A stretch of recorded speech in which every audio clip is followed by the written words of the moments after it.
Hello வணக்கம், welcome to நெய்தல் channel. இன்றைக்கி நம்ம கிளாஸில் மேஜிக் ரிங் எப்படி பண்ணலான்னு பார்க்க போகிறோம். ஸோ க்ரோஷேயில் மேஜிக் ரிங்கிறது அது ஒரு வகையான தையல்கள் பண்ணும்போது யூஸ் பண்ணுவோம். எதுக்காகனா முக்கியமாக இந்த மாதிரி ரவுண்டாக பண்ணுவோம் இல்லையா, சென்டரில் ரவுண்டாக பண்ணும்போது அது வந்து மேஜிக் ரிங் நம்ம யூஸ் பண்ணுவோம். அது எப்படி பண்ணலான்னு சொல்கிறேன். மேஜிக் ரிங் பண்ணுறதுக்கு இந்த நூல் இருக்கு இல்லையா, இந்த சின்ன நூல் வந்து முன்னாடி வச்சுட்டு ஒரு சுற்றிட்டு இந்த பெரிய நூல் இருக்கு இல்லையா, இதை வந்து நம்ம பின்னாடி விட்டுறணும். ஸோ சென்டரில் இந்த ரிங் மாதிரி இருக்கும், இதை வந்து பின்னாடி விட்டுருங்க. இப்போது நம்ம நீடில் எடுத்துட்டு இப்படி உள்ளே விட்டு பின்னாடி இருக்கிற நூலை வந்து வெளியே எடுக்கிறோம். மெல்ல எடுங்க, மெல்ல வந்து விரல்களை விடுங்க. இந்த மாதிரி ஒரு சர்க்கிள் கிடைக்கும். இதுதான் மேஜிக் ரிங் சொல்லுவாங்க. ஸோ இப்போ ஒரு செயின் போட்டுக்கலாம்.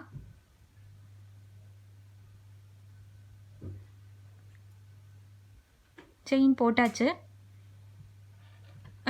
இது வந்து எதுக்கு யூஸ் பண்ணுவாங்கன்ட்டு ஒரு சின்ன எக்ஸாம்பிள் வச்சு சொல்லி கொடுக்குறேன்.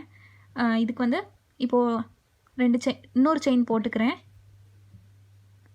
டபுள் க்ரோஷே பண்ணுறேன் இப்போது.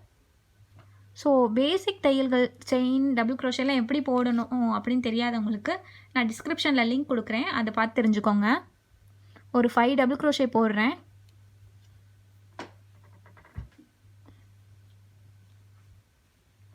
ஒன்று,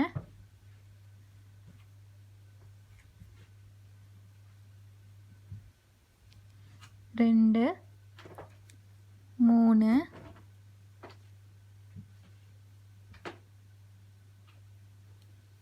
மூணாவது போட்டு முடிச்சிட்டேன்.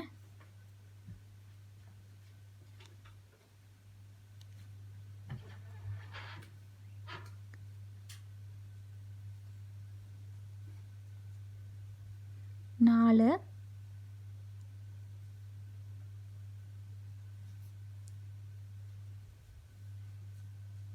அஞ்சு. இப்போ 5 டபுள் க்ரோஷே போட்டிருக்கிறேன்.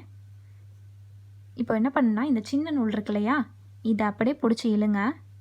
அப்படியே சும்மா டைட் பண்ணுறது தான். இப்படி டைட் பண்ணும்போது இது இப்படியே ரவுண்ட் ஷேப்பில் வரும்.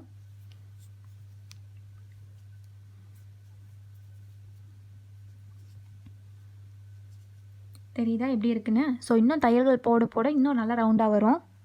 இப்போ இது ரெண்டையும் சேர்க்கறதுக்கு நான் முதல்ல போட்டிருக்கோம் இல்லையா டபுள் க்ரோஷே, இதில் வந்து ஒரு ஸ்லிப் ஸ்டிச் போடுறேன்.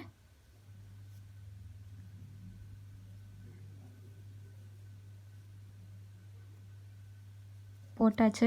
இப்போ இன்னும் நல்லா டைட் பண்ணிக்கலாம். இந்த மாதிரி கிடைக்கும். ஸோ நடுவில் இதை போட்டு இப்படி ஸ்டார்ட் பண்ணுவாங்க, அதுக்கு தான். இது வந்து மேஜிக் சர்க்கிள்னு சொல்லுவாங்க. இந்த சேனல் உங்களுக்கு பிடிச்சிருந்துச்சுன்னா சப்ஸ்கிரைப் பண்ணுங்கள். அப்புறம் உங்கள் ஃப்ரெண்ட்ஸ்க்கு ஷேர் பண்ணுங்கள், லைக் பண்ணுங்கள். நன்றி.